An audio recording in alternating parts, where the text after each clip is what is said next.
Iran સાથેના યુદ્ધ અંગે અમેરિકન રાષ્ટ્રપતિ ટ્રમ્પના નિવેદનથી બુલિયન બજારમાં તેજી જોવા મળી। સોના ચાંદીના ભાવમાં ફરીથી મોટો ઉછાળો દેખાયો છે। ચાંદીના ભાવ 12,000ના ઉછાળા સાથે 2,36,000 પ્રતિ કિલોએ પહોંચ્યા, તો સોનાના ભાવમાં પણ 5,510 રૂપિયા વધ્યા છે।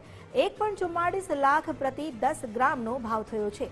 ઉલ્લેખનીય છે કે છેલ્લા કેટલાક સપ્તાહથી મિડલ ઈસ્ટ યુદ્ધને કારણે વૈશ્વિક અનિશ્ચિતતા વચ્ચે સોના ચાંદીના ભાવમાં મોટો કડાકો બોલાયો હતો।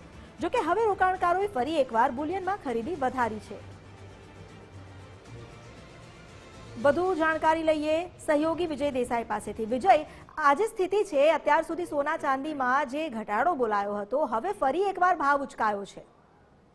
બિલકુલ, જે પ્રકારે આંતરરાષ્ટ્રીય બજારની અંદર જે વૈશ્વિક અનિશ્ચિતતાના માહોલ વચ્ચે પરિસ્થિતિ સર્જાઈ હતી, તેની અંદર હવે ફરીથી એક માહોલ સર્જાયો છે કે જેની અંદર જે બુલિયન માર્કેટ છે, જેની અંદર રોકાણકારોએ રોકાણ વધાર્યું છે, જેના કારણે સોના ચાંદીના ભાવમાં ફરીથી ઉછાળો નોંધાયો છે। જો કે છેલ્લા કેટલાક સત્રો દરમિયાન યુદ્ધની પરિસ્થિતિના કારણે બંને કિંમતી ધાતુઓની અંદર મોટા પ્રમાણની અંદર ધોવાણ થયું હતું, જેના કારણે સોનું પણ મોટા કડાકા સાથે, ચાંદીની અંદર પણ મોટો કડાકો થયો હતો। પરંતુ આજે બજાર ખુલતાની સાથે ચાંદીના ભાવ 12,000 કરતાં પણ વધુ વધીને 2.36 લાખ રૂપિયા પ્રતિ કિલોગ્રામ પહોંચ્યા છે, જ્યારે સોનાના ભાવમાં પણ 5,500 કરતાંનો વધુ ઉછાળો નોંધાયો છે, જે પણ વધીને પ્રતિ 10 ગ્રામ 1.44 લાખ રૂપિયા પર પહોંચ્યો છે। જોકે આ જે સમગ્ર ઘટનાક્રમ છે તે અમેરિકાના રાષ્ટ્રપતિ જે ટ્રમ્પ છે તેમણે જે નિવેદન આપ્યું હતું કે ઈરાન સાથે સકારાત્મક રીતે વાટાઘાટો માટે આગળ વધી રહ્યા છે, જેના કારણે એક પ્રકારે ક્રૂડ ઓઇલના ભાવની અંદર પણ સ્થિરતા આવી હતી ને એ તમામ જે દ્રષ્ટિકોણ જોતા વ્યાજદર વધવાની કે કોઈ પણ પ્રકારે આર્થિક અનિશ્ચિતતાઓ છે તેના પરના જે સંકટના વાદળો હતા એ દૂર હટતા હોય તે પ્રકારનું